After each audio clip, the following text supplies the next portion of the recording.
दूसरा उदाहरण लिखो, कपड़े सुखाने की मशीन,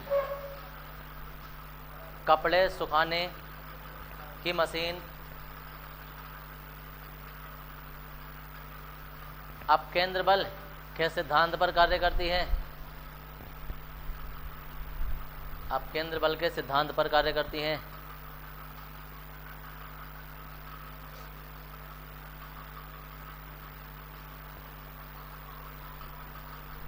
उदाहरण नंबर 3, उदाहरण नंबर 3, दूध से क्रीम निकालने की मशीन, दूध से क्रीम निकालने की मशीन अपकेंद्र बल के सिद्धांत पर कार्य करती है, अपकेंद्र बल के सिद्धांत पर कार्य करती है।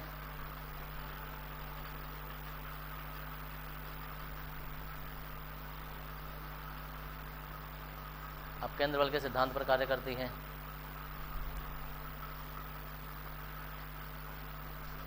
और यहाँ लिख देंगे अपकेंद्र बल बराबर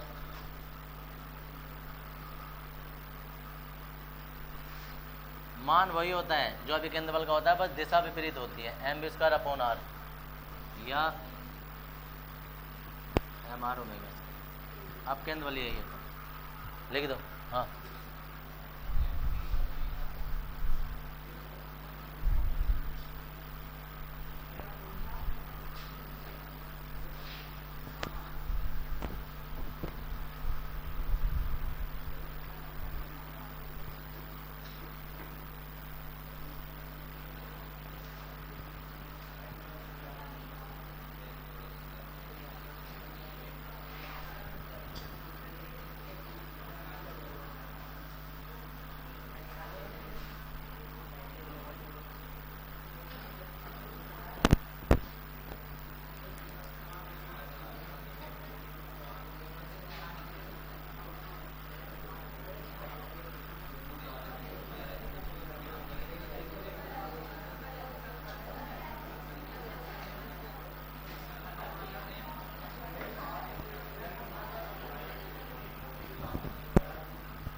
देखो इधर, अभी जब ये स्टार्ट, अभी कुछ दिन पहले, 2-3 दिन पहले हमने क्षैतिज वृत्त में गति की थी, यहाँ से घुमा रहे थे।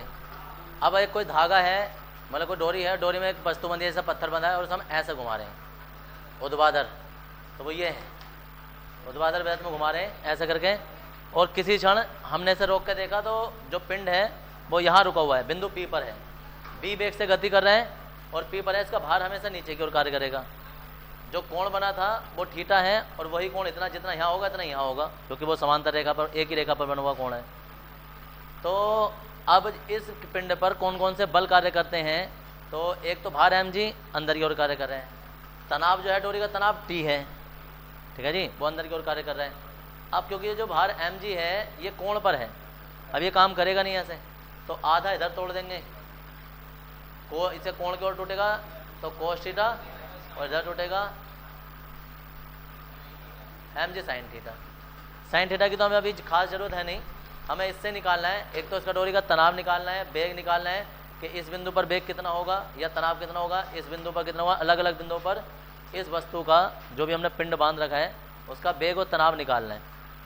कहाँ होगा सबसे अधिक तनाव, जब वस्तु लटकी हुई होगी या वस्तु ऊपर होगी। डोरी सबसे अधिक खिंची हुई कब होगी, जब ऐसा होगी तब। याद रखना अधिकतम तनाव यही रहता है, ये सिद्ध करके दिखाएंगे, और ऊपर जो होगा कम तनाव होगा। क्वेश्चन आता है सिद्ध कीजिए ऊर्ध्वाधर वृत्त में गति करते हुए पिंड के निम्नतम बिंदु पर अधिकतम तनाव होता है और उच्चतम बिंदु पर न्यूनतम तनाव होता है। तो ये तुम्हें चित्र बनाना है, हिंदी लिखनी है और आर्टिकल चलेगा इसका भी। इसके बाद चैप्टर खत्म हो जाएगा, आखिरी है ये। हाँ थोड़ा जल्दी।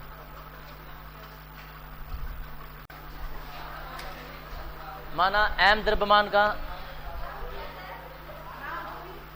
माना m द्रव्यमान का एक पिंड,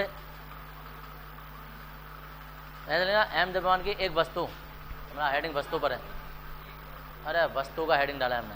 माना m द्रव्यमान की एक वस्तु r लंबाई की एक डोरी से बंधी है,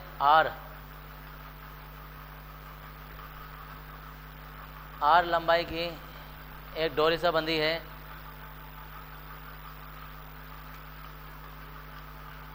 इस डोरी का तनाव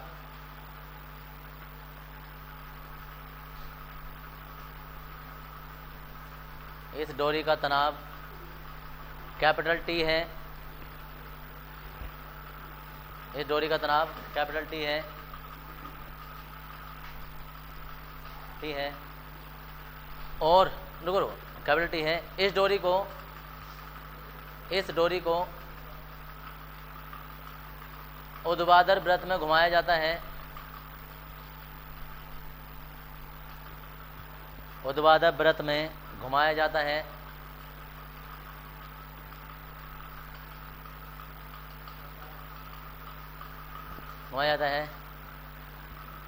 यदि किसी क्षण वस्तु बिंदु P पर है, यदि किसी क्षण वस्तु बिंदु P पर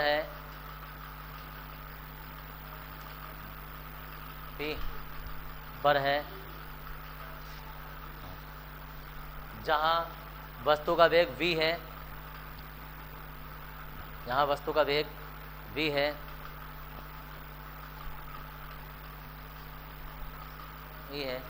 तब इस स्थिति में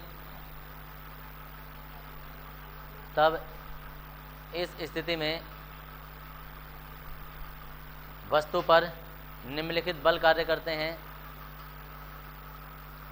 तब इस स्थिति में वस्तु पर निम्नलिखित बल कार्य करते हैं। नंबर ए और बी का नंबर 1 कर डाल दो। नंबर 1, भार mg ऊर्ध्वाधर नीचे की ओर, भार mg ऊर्ध्वाधर नीचे की ओर,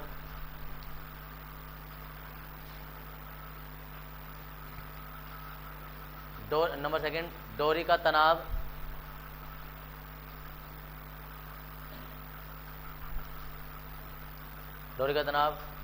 T कैपिटल T अंदर की ओर,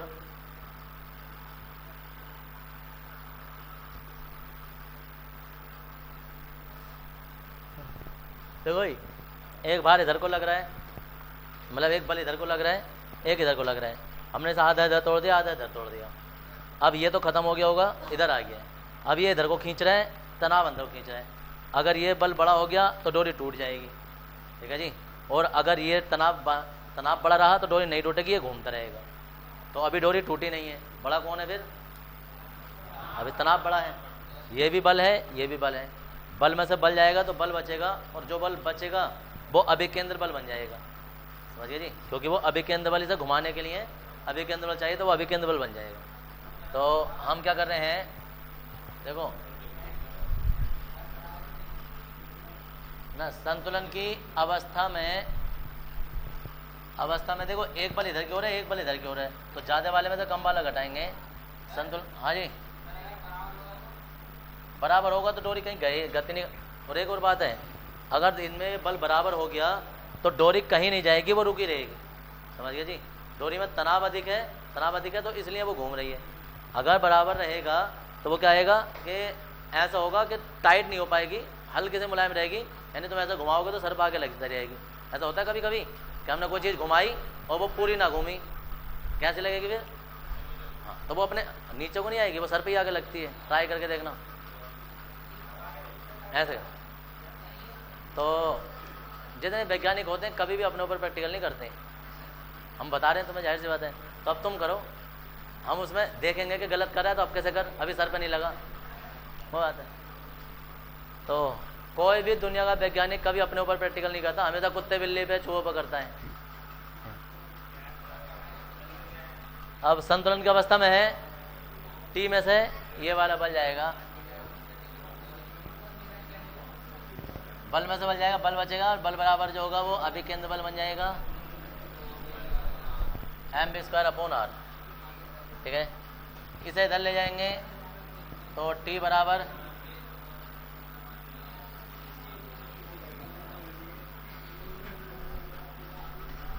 mg cos थीटा, ये हो गया।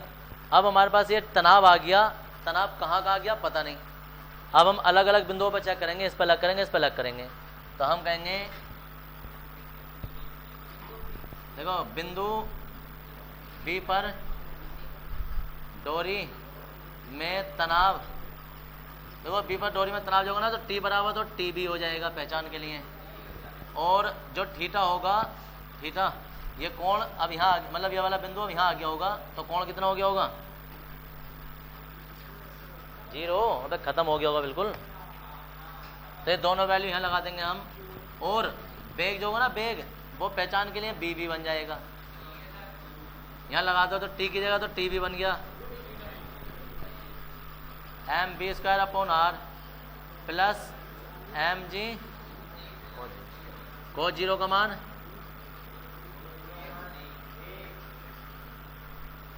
और प्लस mg। ये बिंदु B पर तनाव है। अब हम कहेंगे बिंदु A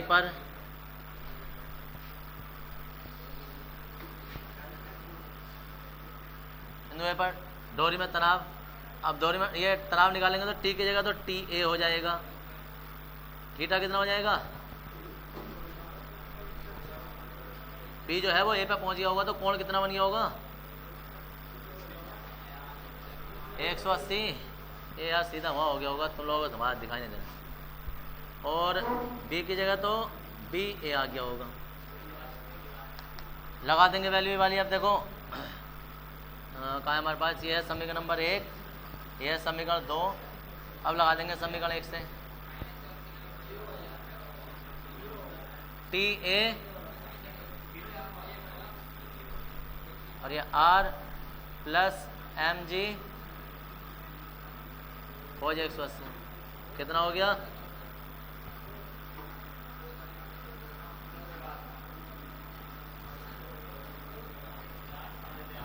कितना, अरे सारे खत्म चलने देंगे यहाँ।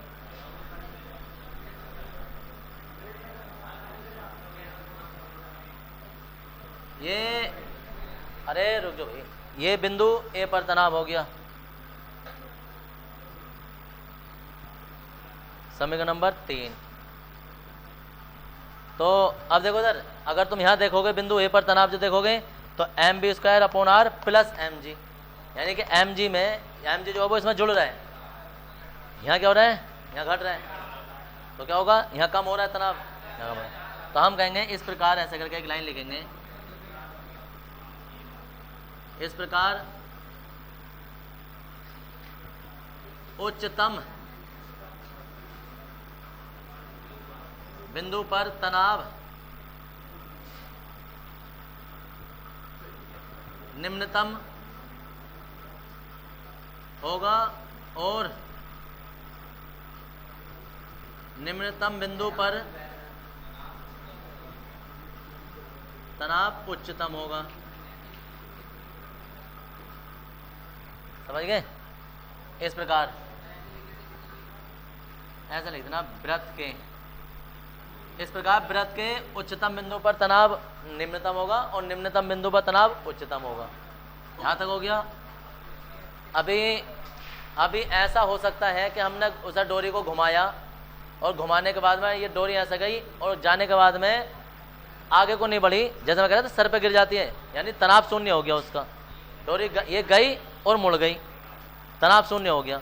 तो वो स्थिति आ जाती है। उस स्थिति में क्या होगा, तो हम कहेंगे यदि उच्चतम बिंदु पर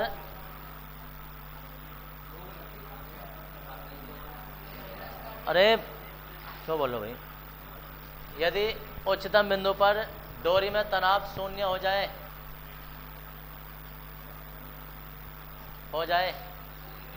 तब उधर तब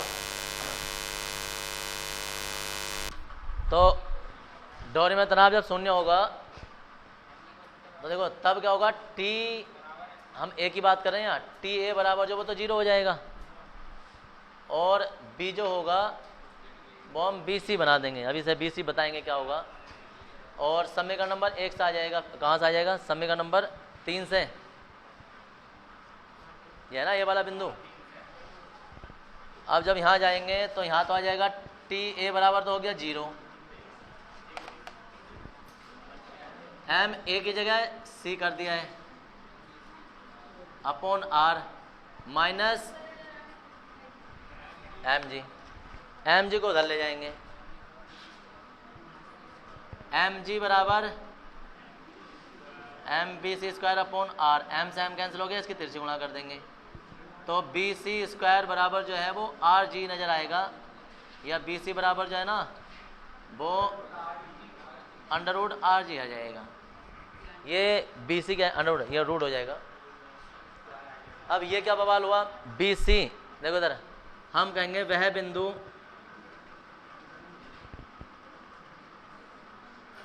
वह वेग जिस पर डोरी का तनाव शून्य हो जाता है, कांतिक वेग कहलाता है, इसे BC से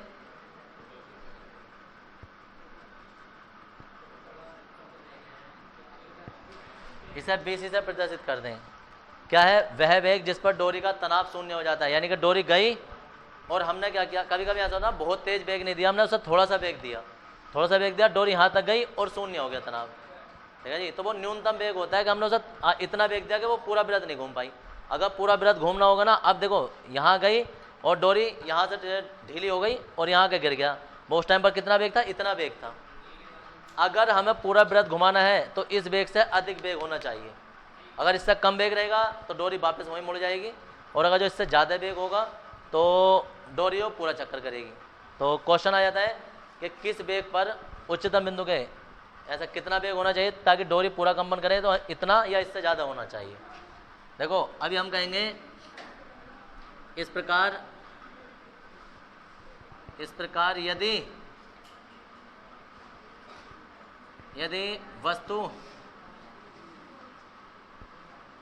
वस्तु का वेग उच्चतम बिंदु पर BC बराबर RG से कम होगा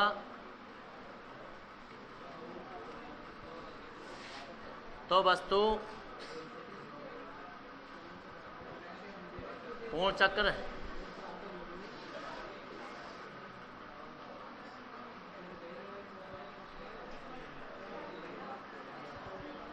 और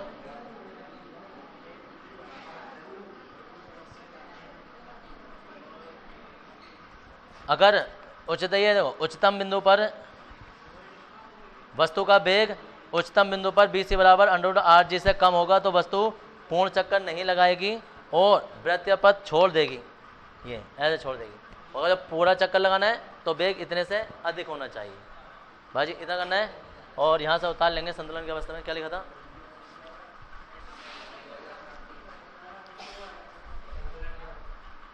घटक तोड़ दिए थे, थीटा बराबर ऊर्ध्वाधर क्षैतिज घटक लिखवा दिया, लिखो इससे ऊपर लिखो फिर संतुलन की अवस्था से। नहीं क्या लिखा था लास्ट टॉपिक बता, हेडिंग बताओ मुझे।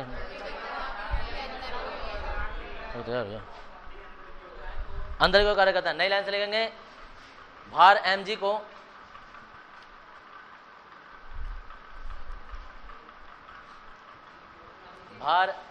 को क्षैतिज तथा ऊर्ध्वाधर घटकों में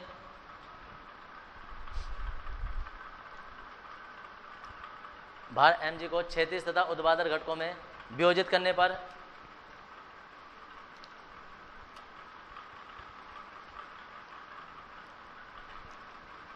घटकों में वियोजित करने पर, और ये संतुलन की अवस्था में यहाँ से लिख जाए।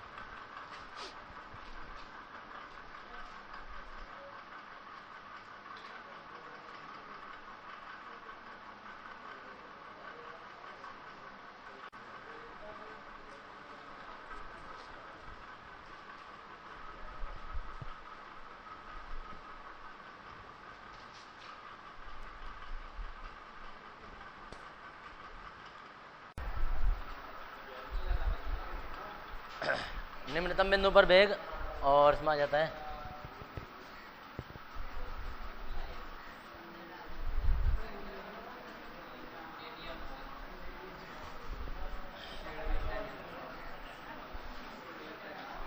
गतिज ऊर्जा वृद्धि बराबर स्थितिज ऊर्जा में कमी। देखो गतिज ऊर्जा जो होती है वो होती है half mv² E2 minus E1, और यहाँ हो जाएगा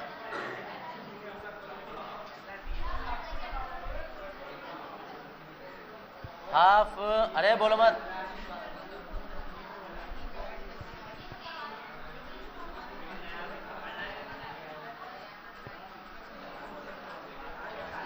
ये R है, ये R है।